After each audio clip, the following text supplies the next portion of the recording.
Hello everyone, Ron Trotter here, TC Computer Consulting, tech tip number 5, and I want you to say hello to my little friend.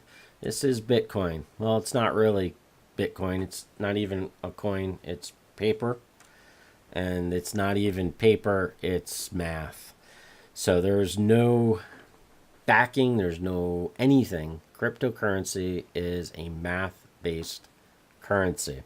There's nothing behind it other than an algorithm. So let's talk a little bit about it. The bad guys use it all the time. I've been asked time and time again, what is Bitcoin? I actually had to think about it a little bit because it's so hard to take the mathematical equations behind it and boil it down to a 4 or 5 minute talk. So here we go. We're going to try to keep it at the 10,000 foot view. So cryptocurrency, math-based currency, blockchain. Blockchain is the underlying technology that is basically underneath. So we start out in the very beginning block of time, the very first block in time. There was an assignment, a single transaction that took place, and basically from that transaction, all transactions take place. That's the beginning of time. That's the first block. Now, as it moves forward, you have transactions. And basically, the rule for a transaction is very simple, and that is you cannot give anyone something that you do not have. So a sending account has to have a balance to fulfill the receiver account. So that's kind of like the golden rule there.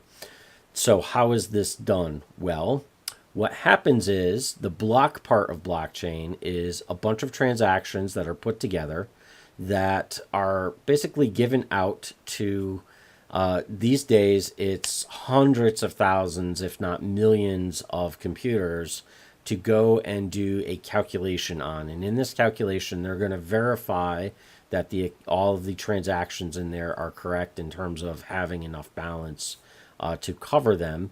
And they're also going to digitally sign this block in such a fashion that no one can unsign it or figure out the way it was signed. And it's also based on the previous block signature, which locks it into a chain. And this chain is indelible. Now, there's a few things that happen here that I haven't really addressed yet. So let's go back and talk about this whole submission process and the winner. They call it the winner of the lottery many times, but the lottery winner comes back. They actually get a little bit of Bitcoin for figuring this transaction out. And that process is actually called mining.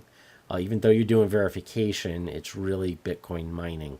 Now, don't get super excited about that because in the US, our power costs just about everywhere, unless you're in some type of super green belt, our energy costs everywhere far exceed what you're going to get back in Bitcoin these days. In the beginning, you could have made a bundle, but even with the outrageous amount that Bitcoin's been going for lately, you're not really going to make all that much money. So don't try to think you're going to be the next Bitcoin millionaire by doing this. It's been done.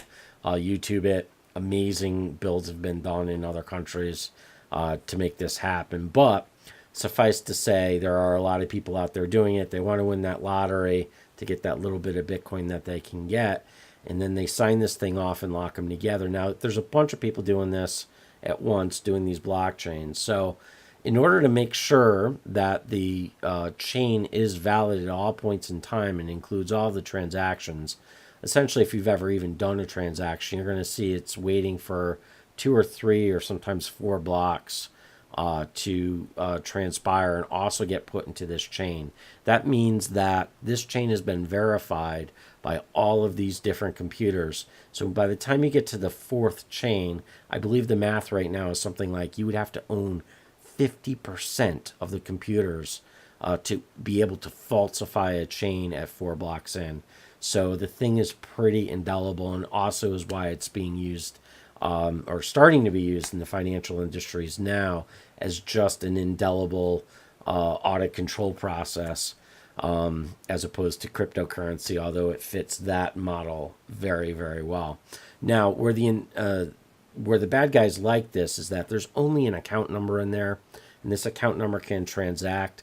The authorities can look at entry and exit points and try to tie those entry points to well-known accounts to see if they can get to figure out some physical reference to these, pie in the sky numbers that are there for account numbers, but it is a needle in a haystack. Sometimes they're lucky, but most of the time they are not. And this is why the bad guys are loving this currency, because it keeps them protected. So I'm hoping that you'll understand a little bit more about Bitcoin than you did before. And if you do, I'd like you to share this and like this video so that we can definitely get the word out there and get some education going on why this works. And again, thank you for your time.